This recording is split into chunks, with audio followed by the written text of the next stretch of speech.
Welcome to the Hold My Spot podcast. My name is Ethan. And I'm Matt. We go to concerts and then we tell you all about them. Tonight we had an opportunity to go to the Grog shop in Cleveland Heights, Ohio. We saw 4 acts on the bill, the first of which was Snow Ellet, which we were really excited about. And we had some opportunity to not really sit down with him, but we got to talk to him and get some perspective from him. And Ethan's going to tell you a little bit about who Snow Ellet is if you haven't heard of him before. Yeah, Snow Ellet, he's the suburban indie rock star from the suburbs of Chicago. Found out about him last year just via the Spotify algo, sending him my way, and just really enjoyed him. He immediately made me reminisce of memories with Blink-182 and American Pie and Sum 41, but also putting his own new unique spin on it.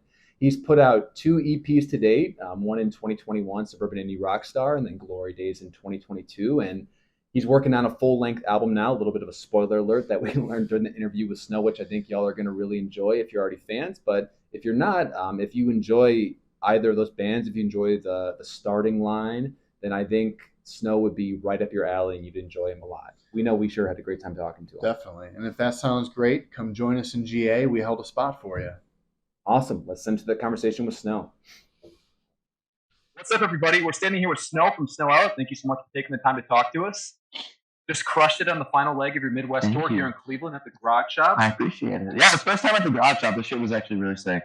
Yeah. So you just finished up the tour. How you feeling? How's it been? I feel pretty good. My voice is rather sore at this point. It's only been 4 days, so I really don't know. I don't know how that happened, but yeah, good. I don't know. I'm excited. I wish it was longer. I legitimately wish this was like 2 weeks. Well, it's been a freaking huge week for you. I mean, you've packed a lot in. You released a single this week, Right. Elevator. If you haven't checked it out yet, please do. It's fantastic. You also released a vinyl this week with your entire discography, which essentially plays like a greatest hits compilation at this thank you. point. I appreciate it. Yeah, no, I'm stoked. I think it's going to be really rad for anyone like hasn't heard the project or whatever. It's like totally in chronological order, so it's like start from the beginning of the project and until where we're at now, and hopefully you can get a taste of what's coming ahead. Yeah. What's the reception been like in person with the new songs and also online? Online I've gotten some good words. Like I feel like people have really enjoyed it. It doesn't sound like I feel like a lot of the other songs at all. Like the full band feel is also like a brand new thing. Like it's got real drums for the first time ever. In terms of like live reception, I feel like people have been into it. Like I see people that are like, okay, yeah. Like they're fucking with it, and it's fun to see. You see that slight nodding of the head, and then it turns into a more totally. Yeah, people are like, oh, okay, yeah, cool, yeah. There's something about that breakdown of Elevator. I think it pulls people in. Really. The emo part, the emo part, man. You gotta have some talks today. Yeah, you gotta have the emo part. It was very personalized for Matt. Yeah, I pretty much read it for you. I appreciate that. Yeah, no problem. I do mine specifically. It's fine for people need to check out the Spotify credits. They wouldn't get it unless they looked at the So what's next? I mean, are you planning, with these new songs? Are you planning to release maybe another EP or a full album? Yeah, the plan is full length this year at some point. Yeah, and also just like Snow Ellet, the band, as well as like Snow Ellet, me, the producer, also has like other stuff going on with other artists. I've been working with Chicago artist Football Head. I saw that. Yeah, like I've been working on all of his stuff, and that stuff is coming out really sick. So I'm looking forward to working on the 2 branches of the Snow Ellet brand. Like not only just my stuff, but also like expanding out there and singing, getting co-writes, all that kind of stuff. That's awesome. Yeah. I've heard you say before, like when you've got these music ideas, like it starts out with like a chord progression or a melody, and then a lot of it comes second nature. With production, like, is it similar with you, or is that different? It's been a lot of work, but it's all been very organic. Like I don't think it's been a thing where I've had like a bunch of like I don't know how do I phrase this? Like it hasn't been a thing where I've had like a one breakthrough to another breakthrough to another breakthrough. It's been like a series of tiny little like, oh, I probably shouldn't fucking do that anymore. And just you do that a million times, and all of a sudden, 7 years later, you're like, oh, I think this is actually starting to sound really good. That's awesome. Like even Suburban Indie Rockstar EP to me now, I'm like, oh, it sounds almost amateurish. Yeah. But I think that's part of the charm. I think that's part of why people kind of like it. It's a little... You said that on stage today, like we're gonna play an old one now. But it was like from 2 years ago from Suburban Indie Rockstar. That's just hilarious. The concept of time, it just feels so weird these days. Totally, yeah. Because like 2 years in reality is not a terribly long time, but in this, I feel like in the scheme of just like culture we live in, TikTokification of everything. Like 2 years is a fucking lifetime. Yeah. And You know? speaking of suburban indie rock star, you being the suburban indie rock star, what a say. What a say. So like I feel like, and tell me if I'm getting this wrong, but it seems like you're always like living on this line between you have all these pop sensibilities and these childhood influences that you wear proudly in your sleeves, and then the other side, it's like this indie scene that you need access to grow your fan base. But fandom is like this super weird thing, and excuse the preamble here. No, you're fine. You're fine. I swear I'll get to No, I'm listening. Intently. Fandom is like this really weird thing where you hear "What's My Age Again" as a kid. Yeah. It makes you feel good, and then 10 years later, you're in a bar explaining why you like the things you like. Yeah, totally. Music fans have this tendency to draw these really weird lines. I'd love to hear from your perspective, being very close to Chicago indie scene, like some weird, funny lines that you've seen music fans draw. In terms of what though? Like draw like lines in the sand. Yeah, in terms exactly. Well, I mean, I can only speak to my experience with like Chicago indie, especially like when I was more involved like several years ago. I don't know how much the landscape has changed, but I definitely feel like I was a person that would like, get shit on from like, how do I phrase this? I was someone that would get shit on for like being from the suburbs. Yeah. I would get shit on for my music taste, and I don't know, like not that it like made me spiteful in any way necessarily, but like part of me was like, no, just wait. Like I'm gonna put out some shit that it's gonna make you come to my side of the. You know what I mean? Like it might have you listening to the starting line in a year. Yeah. This But I is mean- like a revival of that sound. Going Yeah, I mean, yeah, the whole, like, I mean, it was like pretty much just all MGK.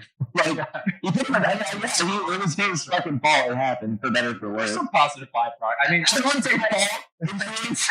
You know what I mean? Like it was MGK who was like, "I'm gonna bring back this song." We're in Cleveland. By the way. We're in fucking Cleveland. We were at his show here. Yeah. It was pretty crazy. I kind of like some of his songs. I won't lie. they're a little bit undeniable. I mean, if you're, I mean, I'm a melody guy. Like, Tickets to me too. Tickets to my downfall had some really great melodies. it was one of those things where I played it like I got my wife was over here and I'm over there and I'm like, I'm just gonna put in the background, babe. It's no big deal. I'm not actually listening to it. It's just on, dude. Like Austin Powers, like it's not mine. Like it's totally not mine. Yeah, no, And then like, a couple songs like, okay, that one's pretty.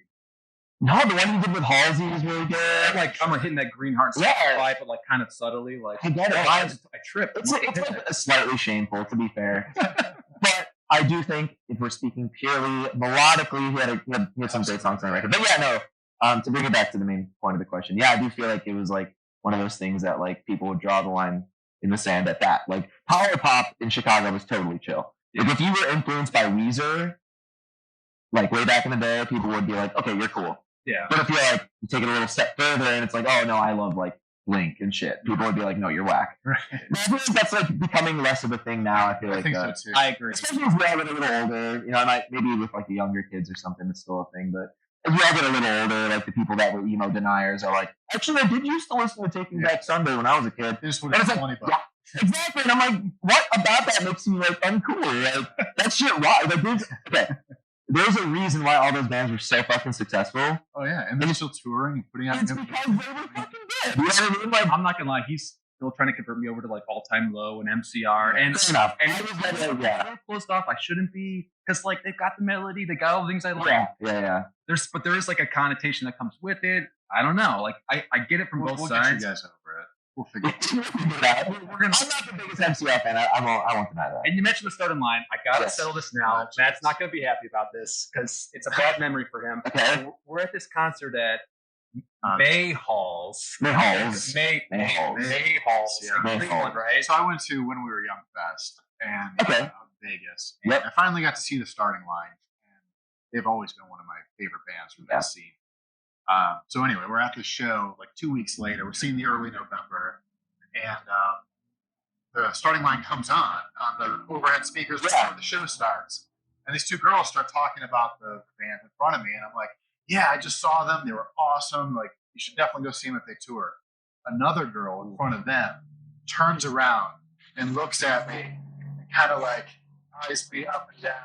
She's like, of course you like the starting. Oh, that's fucked up. That's total frat rock. And then she does a 180. And then she just turns How around. is that fucking frat rock? I don't know. I'm still like blown away. Is it the puka show?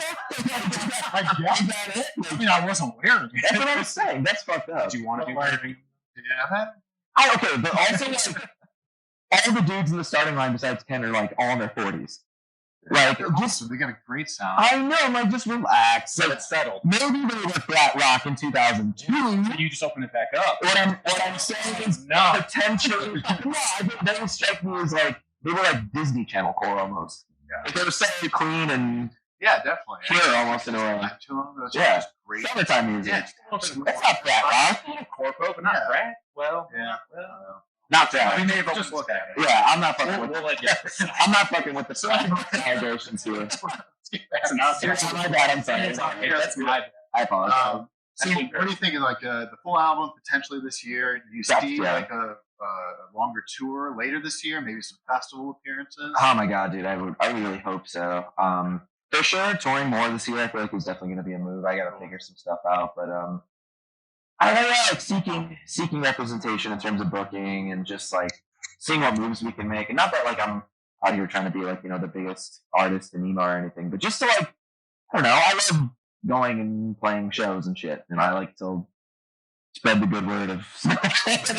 So it's like I don't know, yeah, just it's fun to hang out with your friends and. I don't know. I'd love to do more this year in terms of festival stuff. Like, even if it was like some DIY fest stuff, like I would love to get into it because I just it's anything. Like I'm down to play to people who give a shit. It's really that's about it. That's awesome, man. And yeah, any way to elongate this road trips with your buddies and Oh, exactly. Yeah, Just it's fucking fun, and that's really all I've really cared about. So, well, speaking of things we care about, and I know I mentioned this earlier, we're not huge lyrics guys, but you said something before that caught my interest about lyrics. You said that you'd have these creative bursts, you'd write some lyrics just to match with the melody, and then you'd find meaning in the lyrics like after the fact. Was there a time where you were like reading, you're like, like actually surprised by something you wrote, maybe you learned something about yourself? Totally, yeah. No, I feel like honestly, like the what's the word I'm looking for? Like the subconscious comes out inevitably. Like I've written some lyrics, especially like the Glory Days shit, where it's like you can tell that I'm like going through something subconsciously. Yeah. There's something there, yeah. Like, I'm like, man, shit. I look back at them, I'm like, I don't know, it says something about me, and I'm not ready to face it.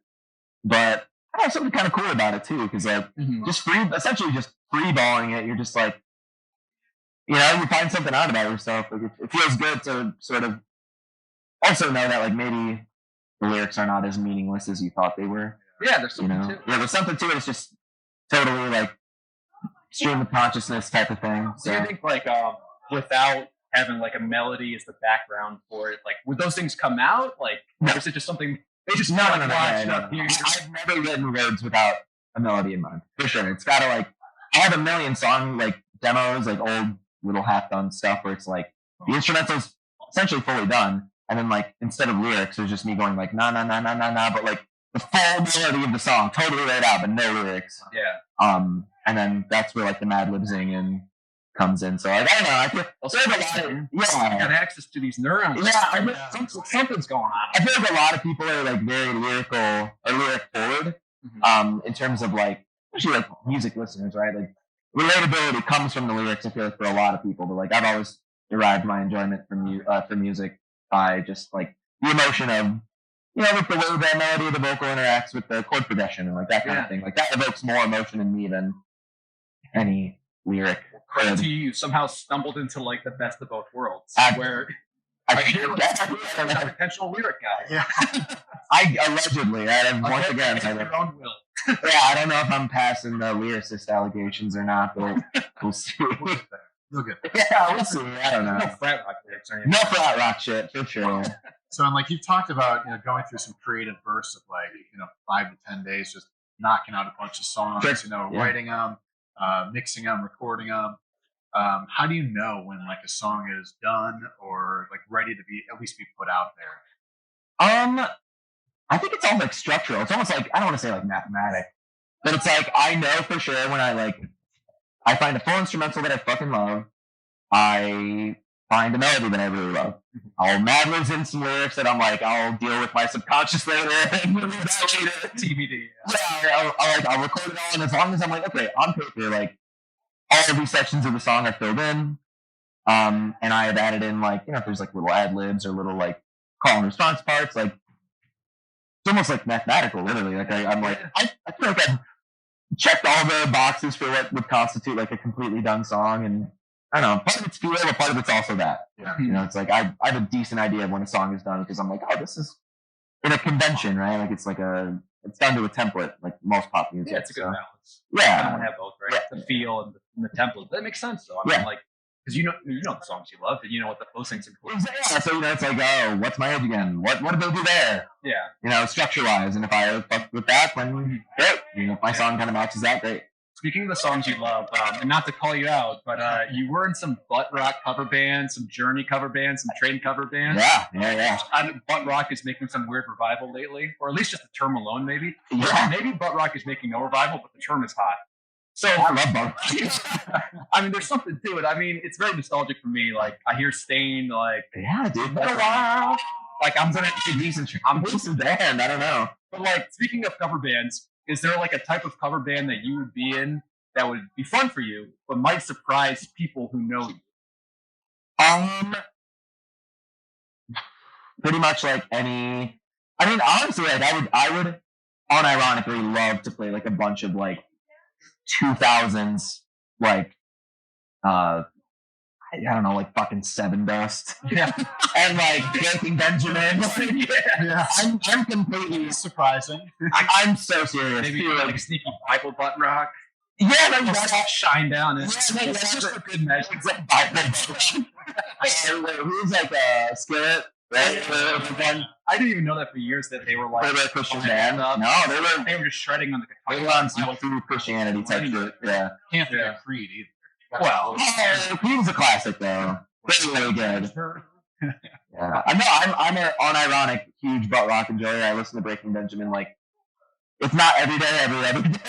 Consider you outed right now. Yeah. No, I love butt rock. We weren't going to get you canceled on this, but I don't know, man. I don't think no. Breaking Benjamin is great. If anyone wants to cancel me for that, fuck you. Breaking Benjamin is like one of the best bands. Diary of Jane, dude. Yeah. I like their first album a lot. I'm a huge fan of that first record. Well, they put out some great stuff. Yeah, dude, they're fucking great. So who's maybe a band you're listening to now that is like underappreciated or maybe doesn't have as big of an audience as they should have? Other than Breaking Benjamin. Yeah, they should be so much bigger. God, that's a great question. I'm not like the best at keeping up with new music. To be fair, there's this band called Love Blaster I think they're from Madison, Wisconsin. Okay. They only have 2 songs out.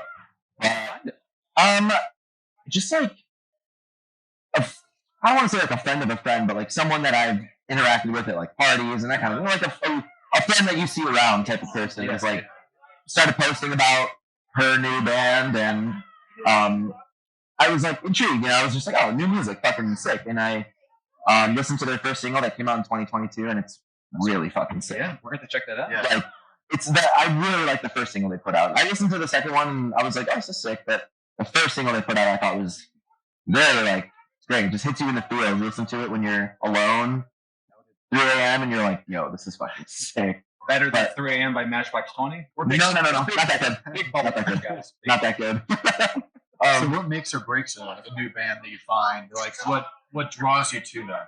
Yeah, it's definitely always going to either be like pure melodic content or it's going to be like pure vibe, essentially. So it's like, well, I mean, obviously a combination of the two. But like I said, I'm not someone who listens and I'm like, oh, the lyric was so relatable. I'm like, if the like melodic content of the song I find like really hooky or really like I just love the way it interacts with the chords underneath, I'm like, oh, this is phenomenal. Yeah. I think a band that does a really good job of that is that power pop band Second Grade. Yes. Yeah. Just like so many sticky ass melodies. And the lyrics, I listen to them and a lot of the lyrics I'm like, I don't know if I'd write that. It's not my thing.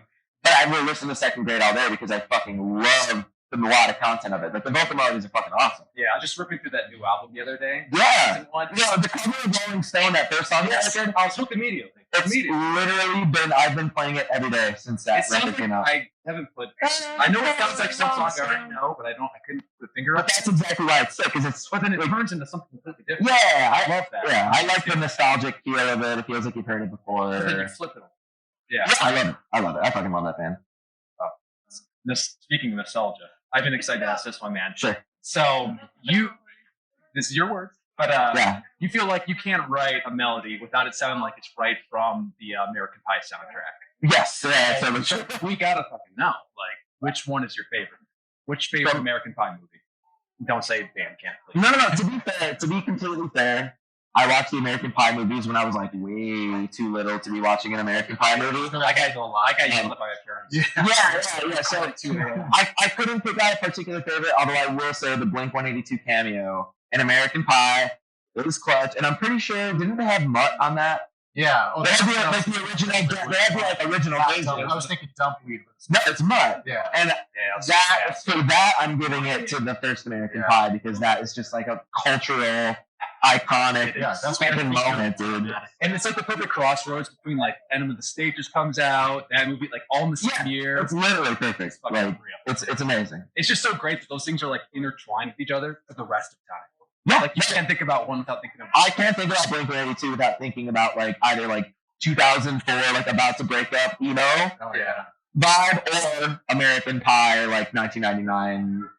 The fucking didn't they do like what's that show that they did? They did a show in 2000 at a beach, like Daytona Beach, I think. Oh, like the spring break. Yeah, I think that show's so fucking iconic. Like, I forgot about that. I watch it on YouTube like every other week. Between your Breaking Benjamin sessions, though. No, yeah, I'm driving to Breaking Benjamin and I'm at home watching Blink-182 live at Big Day Out or Daytona. Watching online for Puka Shell. Or Camden, New Jersey, 2004. Those three films, dude. That's it. That's all you need to know. So, I mean, that's really about all we have for you. I mean, is there anything else that we should, kind of the people? Anything? Anything else? I mean, I appreciate anyone that fucking watched this shit. Like, I really appreciate you guys fucking with the project. And, I don't know, stream Football Head. It's good. It's not an artist that I produced from Chicago. He's rad. Cool. Yeah. Yeah, so that's it. Definitely appreciate the time. Thanks, dude. We had a great time out in GA and we held our spot out there. Yeah, I really appreciate you guys coming, man. Yeah. I really do. Thank you. Of course, dude. Welcome back. Hope you enjoyed that conversation. Now let's go ahead and tell you all about the concert. So we saw 4 bands. First leading off with Snow Ellet, and then we saw Equipment, right? Thank you. Then we saw Arcadia Gray from Indianapolis, and then lastly, Cleveland's own Biitchseat. Two eyes. With 2 eyes. Two right? eyes. That's thanks to Facebook. We found out tonight they wouldn't let them register their name as Biitchseat with one eye, so they had to add that second eye, which I thought was pretty interesting. Yeah, Zuckerberg at it again. Yeah. I got Zuckerberg. But yeah, man, 4 acts, full bill, and I felt like every group had something uniquely great to offer, and we're really going to take you all through that. So starting with Snow, which it really was the reason why we were there to begin with, and then we ended up doing a little bit of digging on the other acts throughout the week to get prepped for it. But I was really excited to see him, and I got to say, it certainly didn't disappoint. Not at all. I was super stoked about the set list, the songs that they chose, and thought they just sounded just so clean. Like there was so much use of air in between, like just notes, but like the guitar riffs were just so very clean. It was so precise, so professional. It was radio ready music. It absolutely in was. a rather rundown room that is the Grog shop that we love. It was kind of We like a love weird the Grog dichotomy of like hearing such like pop friendly music in that space, but it sounded great. And we couldn't have asked to talk to a nicer guy either. Like I really enjoyed getting to know Snow a little bit. Yeah. And definitely an artist that we want to stay in touch with and watch as his career continues to progress and as he gets new music out this year and potentially touring or maybe even some festival stops. Like we're really excited about that. Yeah, we'll be rooting for Snow. Such a nice guy. All the Midwestern sensibilities that you would come to expect. Just completely down to earth and the nicest person you can ask for. Yeah, yeah. Definitely. Any other thoughts on the set? No, I mean, I was really happy. I mean, one of my favorite tracks by him is actually it's called "Wine on the Carpet." That's his first album, right? The suburban indie rock star. Definitely check that one out. He also played your favorite.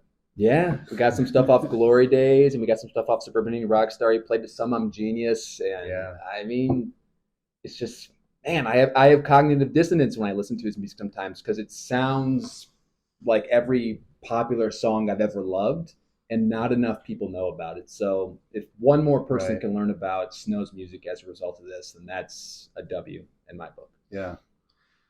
So then moving on to some of the other acts, who was next? It was Whole equipment. Equipment, yeah, and they're from Toledo, right? But now Yeah. living in Chicago. hmm And And that was a theme throughout. I think everyone that performed tonight, minus Biitchseat, so that would, yeah, Arcadia Gray, Snow Ellet, equipment, they're all based in Chicago right now, whether Yeah. they're originally from or they relocated there. Yeah. So great vibe. Definitely still straddling that line of a little bit more poppy, but definitely heavier. I mean, definitely more on the punk end of Yeah, things. more distorted guitars. And I mean, the technical ability in equipment allows them to sound like whatever they want to sound like, they can sound like. I was blown away by the technical ability, the guitar work, the drumming.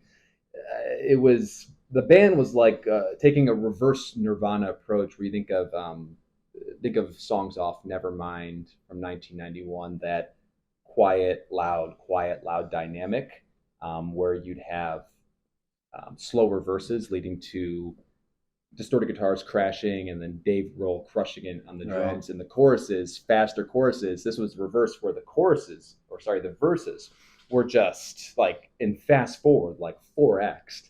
And then they'd have these great melodic choruses. And like, so you just saw all different aspects of what this band is capable of. And it was almost like they're almost at war with themselves, trying to figure out like, what do we want to be? We have all the options in the world. It's an embarrassment of riches. Yeah, So for sure. really excited to follow that band and see how they continue to evolve their sound. And that sort of brings us then into the next band, Arcadia Gray. I mean, they even said on stage that they're trying to still find themselves, but they're moving in another direction to maybe get a little bit more a bigger audience. Move outside of the already established fan base and start attracting new fans. Yeah. So a lot of their early success from their first album, definitely faster paced punk rock. And then now their newer album, that's is it out or is it coming out? It's going to be coming out. Coming out. Definitely more on the melodic end of things. Yeah, that seems to be the direction that they're prepping the fan base for. Yeah, it was. They're a funny band, great sense of humor. They were joking about like, hey, if you're not happy about this melodic sense of direction, just leave right now. Obviously, all very tongue in cheek. There's like a very genuine camaraderie amongst the members of that band that I love to see. But yeah, excited to see what direction they go in. They had that album in 2019, which formed a little bit of a cult following, and it'll be exciting to see how they've evolved since then. I mean, that was a fantastic album. So whatever direction they go, being a standout. Yeah, and then they closed with Mosh Pit Girlfriend Tonight, which a mosh pit did break out, which you can find us always very safely and snugly on the the fringe of the mosh pits. That's mosh exactly pit where we were. We're always want to be. We want to be adjacent. Just close enough to feel primal, but just far enough away to satisfy our corporate sensibilities. Yeah, we don't want any black eyes going to our corporate jobs. No. Credit to that one dude who started the entire mosh pit. Yeah, I mean, you got to bring some serious energy to be the first mover, but he kept up that energy throughout. And yeah, he was aggressive about it. Yeah, and it was funny. He ducked out before the final song by Arcadia Gray. I think his girlfriend gave him the signal. He was like, "You're done. Time to go. Yeah, you had your fun. Let's hit the road. You had your fun. You're done." He took it in stride, though. I got to give him credit. He didn't seem broken up about it. It almost seemed like it was expected. Like he had a stopwatch on. Like, yep, my time is up. He knew he had a certain amount of time to have his fun, and then it was he wasn't even moving for the other bands. Did you notice that? I did. He was like a statue. On the side. He was a total statue for the other acts. But when a couple songs with Arcadia Gray hit, he's like, "All right, I'm all in. I got 3 minutes left before my girlfriend asked me to leave. Let's start throwing elbows." And then our last band, Biitchseat. I mean, I can't say enough good things about their set. I mean, just the way it started. I mean, I think that I looked them up before you originally when I saw them on the list for the bill. and definitely fell in love with a couple of their songs. Very powerful voice. And there was even a moment we were talking on the car ride back here.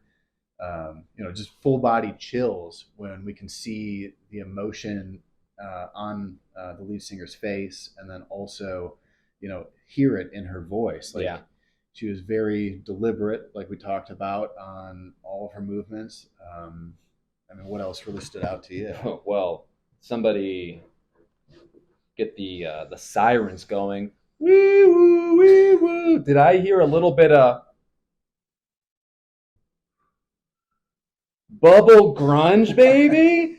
I mean, Biitchseat brought the bubble grunge. We've told you already, we love it. We love bubble grunge around here. A little bit rough, but soft around the edges.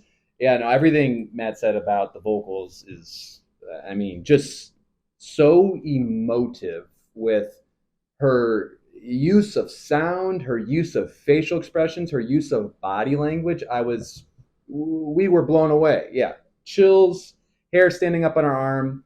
We had heard the recordings throughout the week, and we were very intrigued. Couldn't believe, like, wow, like she sounds like a Disney princess, like with her voice. Like, this is not typical that you hear this refined of a voice with a band this early on in like the progression. Yeah, and the rest of the band had outstanding stage performance too. Like, they used the stage; they were all over the place.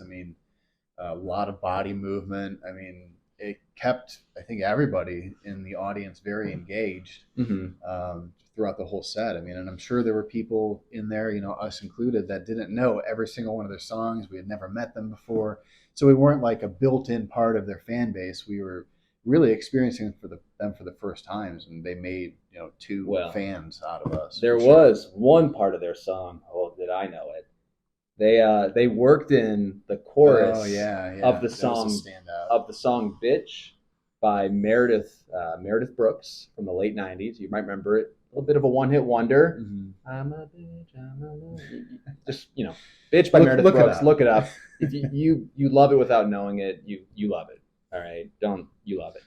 And it was unexpected, but it was an absolutely fantastic way to work that into the crescendo of one of their own songs that fit perfectly with the chord progression that already worked, which goes to show you they're very much paying homage to an era of the 90s that I think is gaining more appreciation now than it ever has. It's just, definitely is. Which is, I think, it's just the nature of enough time elapses between one musical era and to now, where people just tend to look back with a little bit of nostalgia and start paying tribute to it more. And it's really cool to see a young act like that do that. Yeah. And their overall sound, I feel like, represents that. So we're super excited to follow Biitchseat from here forward to see where this bubble grunge noise goes. Yeah. So outside of that, what are some of your final thoughts?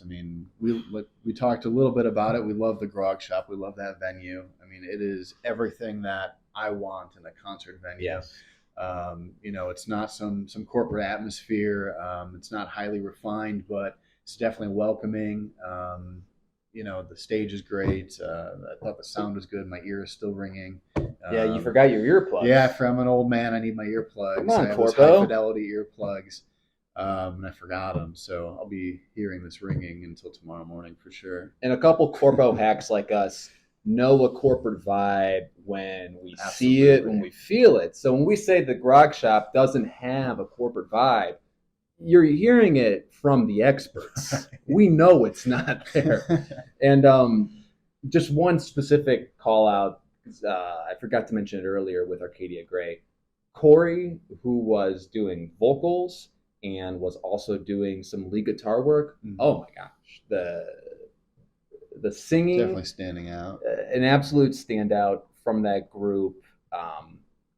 Just incredible grasp of melody and great presence up there. So yeah, once again, really excited to hear that new album from that group.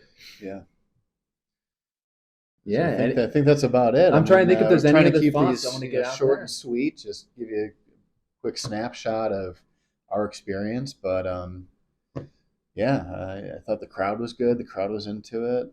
Yeah, no, it was a great crowd, especially for Sunday night. We didn't even mention Sunday night, that. and the It- weather was bad. Right, if you're watching this in the video format, you'd see that there was snowballs flying around Yeah, during our interview that's with right. Snow. As all the bands were packing up and ready to get into their van, most of them heading to Detroit to finish up their Midwestern tour tomorrow night. I mean, the snow was down, and we were happy that everyone was able to make it to Cleveland safely for the shows. Yeah. But yeah, we're going to be back with you soon here in February to provide more concert reviews and keep telling you about our experiences. Yeah, so we'll see you in the GA very soon. Yeah, if it all sounds like a good time, come along. We'll make sure to hold your spot.